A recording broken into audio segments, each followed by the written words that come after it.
As preparation for a jump or an exercise, the straight jump is the most important jump in trampolining. Its quality defines the quality of the ensuing jump. The height and the quality of the straight jump depend on interplay of legs, body and arms.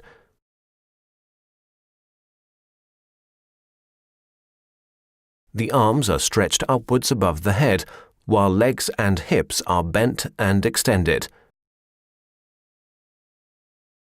It's the timing of each individual movement that's crucial here.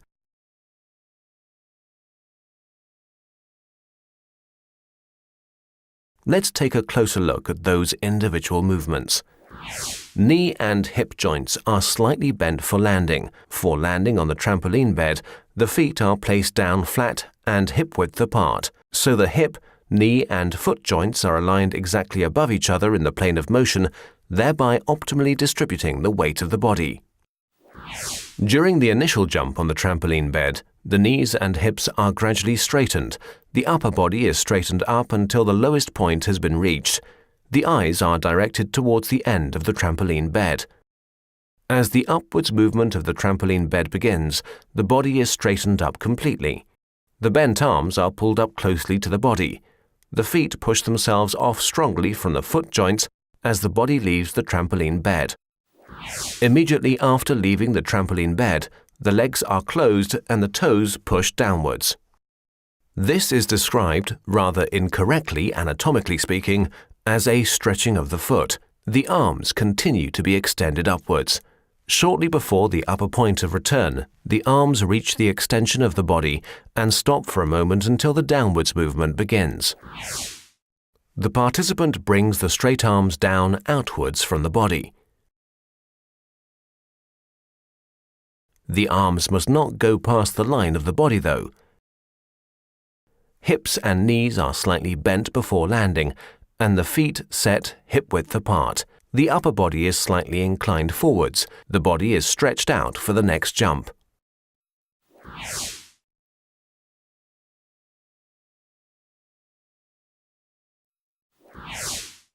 There are many different arm postures when conducting the straight jump.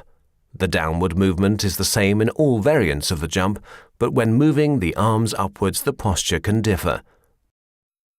When carrying out the left-hand form, the arms are bent closely against the body and pulled into the body extension. With the middle form, the arms are extended in front of the body during the upwards movement. When conducting the third variation, the arms are extended outwards from the body and lifted up into the body extension. The first variation is from a biomechanical perspective the most effective, but it often presents beginners with difficulties. The second form is easier to learn, but can cause uncertainties and incorrect posture when the jumps attain greater heights. The third form is the most difficult and is rarely executed.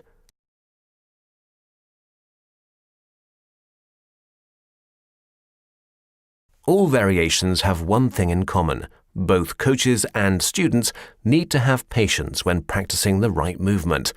The exercises must be repeated regularly, but not over-practiced. Generally, beginners find it difficult to achieve the right coordination of arm and leg movements. For this reason, the complex overall movement is divided up into leg and arm movements. To learn the leg movement, the hands are supported on the hips so that the participant can concentrate on the leg work. The restricted freedom of the arms also forces the participant to keep the upper body upright and calm. This requires a great deal of practice.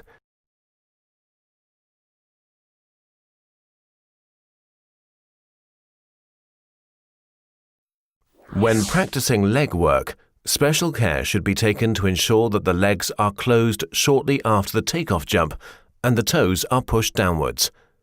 The legs are only placed hip-width apart again shortly before landing.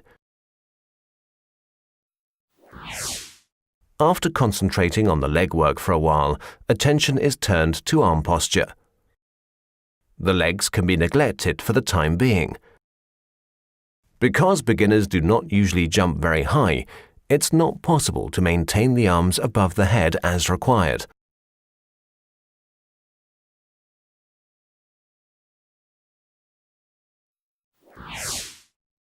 The two movements are then brought together.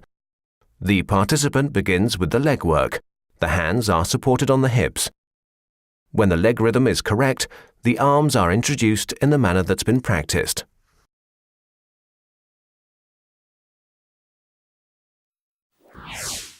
Before a single jump, the arms are normally held upright. When conducting the last straight jump before the single jump, the arms are no longer brought down for landing, but positioned vertically over the shoulders.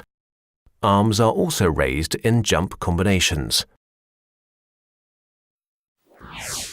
From a coordination point of view, it's simpler for beginners to permanently maintain the arms in an upright position. The disadvantage of this is that it requires good body musculature and that especially high jumps are not feasible. When conducting higher jumps, the arms are brought up above the head during the last straight jump before the single jump.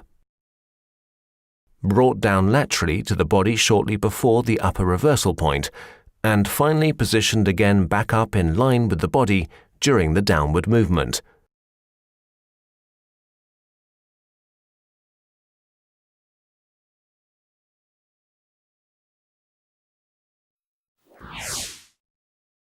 The coordination of arm and leg movements is very difficult for small children to learn. As an alternative to a target movement, a variation that allows for a slower arm movement can be utilized. This involves positioning the arms straight up above the head with every second straight jump, alternating with placing the arms against the body. This approach is, however, not suited to high jumps. In order to practice the arm positioning, the movements follow a rhythmic pattern by following 3 straight jumps with a straight jump with straight arms. The sequence should be repeated 10 times.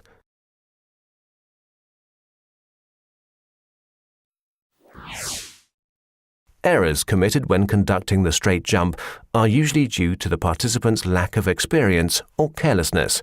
Closing the legs is not a question of physical capability, but a question of routine and due care and attention.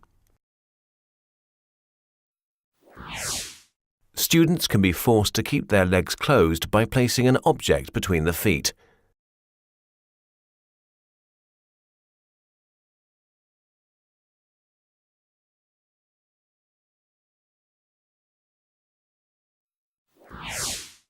If not enough time is devoted to correct arm posture at the outset, errors manifest themselves and are difficult to correct.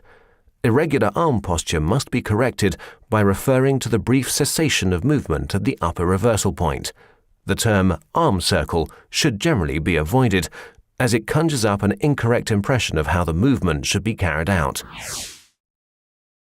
Should the rhythm of the arm movement not fit the jump movement, experienced participants can readjust the movement.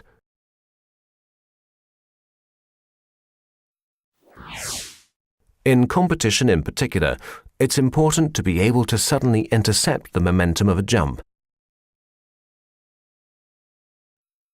In order for this to happen, the legs must be almost straight in the downward movement, just as in a normal straight jump, but when the reverse movement sets in, the legs are suddenly bent and the upper body inclined forwards. This expels the energy from the trampoline bed, and the participant remains still.